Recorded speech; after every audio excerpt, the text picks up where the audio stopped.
Welcome sa Durs TV. Kung interesado ka sa ganitong news, huwag kalimutang isubscribe ang ating YouTube channel. Maraming salamat! Welcome po ulit sa ating panibagong update tungkol sa Kim Pao. Ihahatid ko po sa inyo ang pinakabago at pinaka-latest na mga kaganapan tungkol sa kanila.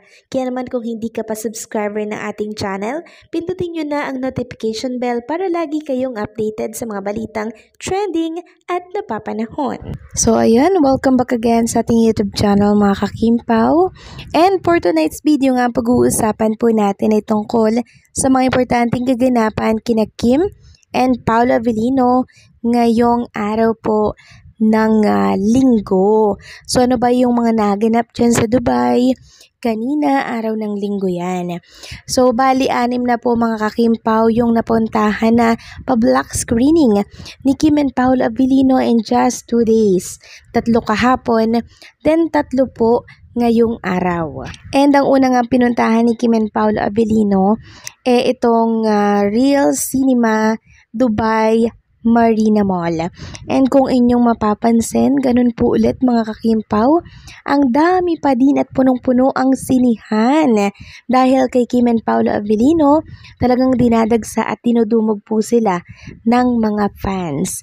Kahit nasa iba't ibang mga lugar yan dito sa Dubai, talagang mga ka-Kim Pao, dudumugin at pupuntahan, sinasadya talaga nila si Chinita Princess. Nakakatuwa, nakaka-proud dahil syempre ibang klase po yung pagsuporta at pagmamahal nila kay Kim and Paolo. Mainit silang tinanggap. And eto naman po yung second screening ng My Love Will Make You Disappear. Dito rin ulit yan sa Real Cinema Dubai Marina Mall. Grabe. Then eto yung pangatlo. 3 out of 3 today. Sabi nga po ng Star Cinema, that wraps up our 3 screening here in Real Cinema Dubai Marina Mall. Thank you for your love, Dubai. So sa tatlong screening na pinuntahan po ni Kim and Paolo Avellino ngayong araw po ng linggo, grabe mga ka-Kim Pao, talagang punuan po ng tao. So, ang ganda po ng mga review na natatanggap po ng My Love Will Make You Disappear. Talagang kinilig sila, naiyak sila. Sari-sari mixed emotion talaga yung naramdaman po nila mga ka-Kim Pao. So, still, marami pa din po talaga ang nanonood at tumatangkilik ng pelikula ni Kim and Paolo Avellino kahit nasa 3rd week ba or 4th week. Grabe mga ka-Kim Pao, ang init talaga ng pagsuporta ninyo. Narito naman po ang post ni Rakiterang Nanay for Kim and Paolo Avellino. Sabi niya, 10 kilometrong buffet, sagot ng Kim Paulandia kapag nangyari yon. Ano kaya yon? Sabi kasi dito sa post sa X, watching all their videos will never convince me that it's just a promo. Oh, come on, Avellino is so smitten with Kim. I am 100% sure they are tying the knot soon. Wow, grabe. Good news ito mga ka-Kim Pao. So ito'y base lamang naman po sa kanyang mga napapansin at obserbasyon kay Kim and Paolo Avellino. So i-claim na po natin mga ka-Kim Pao na magdilang ang health sana. Etong nag-post sa X, base ito sa kanyang obserbasyon. Then eto nga po ang komento ng ilang mga fans. Sabi dito, araw-araw ko pong nag-grocery kasama ko pinagdarasal ang Kim Pao. They will end up in a church wedding. They will live happily ever after. So, i-claim na natin ito. Sabi pa ng isa, naku, mag-party talaga buong Kim Paulandia. Komento pa ng isa, mag-aalaga na ako ng baboy, itataya ko na to sa kasal nyo. Alam nyo mga ka-Kim Pao, pag nangyari po ito, na makasal po si Kim and Paolo Avellino sa isa't isa, sobrang dami pong magdiriwang. Sobrang daming magpapaletsyon, sobrang daming maghahanda po. Baka nga buong bansa po na merong fans ng Kim Pao, maghanda. Komento pa po ng isa, dun pa lang sa video na patingin nga ng likod mo, hindi gagawin ng lalaki yan kung di niya girlfriend si girl. Kahit di man umamin ng Kim Pao, inilaglag naman sila ng mga kilos nila, pero sana umamin na sila soon. Hopefully mga ka-Kim Pao, bago sila ikasal, 'di ba, tying the knot, umamin muna sila, 'di ba? Nang sa ganon, andun yung process, umamin, tapos magpapakasal, di ba? Sabi pa ng isa, Diyos ko Lord, magdilang anghel po sana, nagsabi niyan.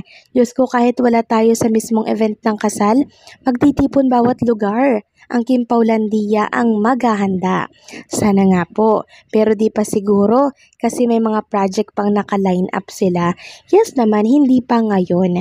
Kasi nga po, sabi ko sa inyo, susulitin muna nila yung demand ng suporta po ng mga fans bago sila lumigay sa tahimik.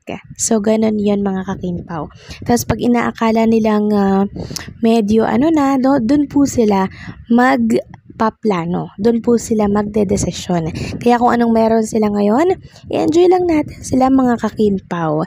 Huwag tayong magmadali. Kasi doon din naman po ang punta niyan eh. Basta enjoy lang natin yung status po ni Kim and Paolo Abilino ngayon. Ang importante, alam na po natin kung anong meron po sa kanilang dalawa. Sa pamamagitan yon ng mga kilos nila na nagkukumpirma kung anong meron po sa kanila. So, dun palang masaya na po tayo. Ano na lang, di ba? Pag kinasal si Kim and Paolo Abilino after 3 years. So, ilang taon na ba si Kim? 35? No, 35. So, pwede pa siyang magkaanak mga kakimpaw after 3 years. Pero hopefully, mas mapaaga pa po sa 3 years na estimate natin. Sana after 2 years, diba? Kasi alam naman natin na medyo nagkakaedad na po si Kim and Paolo. Pero hindi naman halata sa kanilang itsura. Pero syempre yung edad, hindi po yan madadaya. So, agree ba kayo mga kakimpaw na makasal po si Kim and Paolo Abilino sa mga susunod pong taon? Base po yan sa obserbasyon ng isang Kimpaw fan. Kasi nahuhulaan po nila na talaga namang in love sa isa't isa si Kim and Paolo Abilino.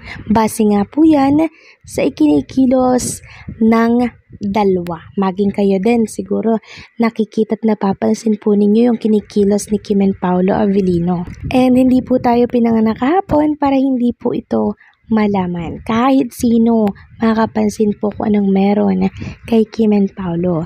Pero sa ngayon, huwag muna natin siguro silang i-pressure na umamin sila. As long as pinakikita naman nila ang totoo sa mga kilos nila. Galawang magjowa, galawang may something. Mutual understanding, ika nga po nila. Sila lamang po nagkakaintindihan pero pinapakita nila sa mga Kimpaw fans ang totoong meron sa kanila. Binibigyan na po tayo ng hint although hindi sila umaamin, na which is okay lang naman. Hindi sila totally nagtatago.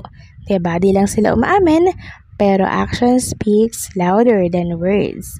Di po ba mga Kimpaw? So, i-claim na po natin na sa simbahan na po ang tuloy ng pag-iibigan ni Kim and Paolo Abilino. So, paano hanggang dito na lamang po ang update natin. Maraming salamat sa patuloy po na pagsuporta.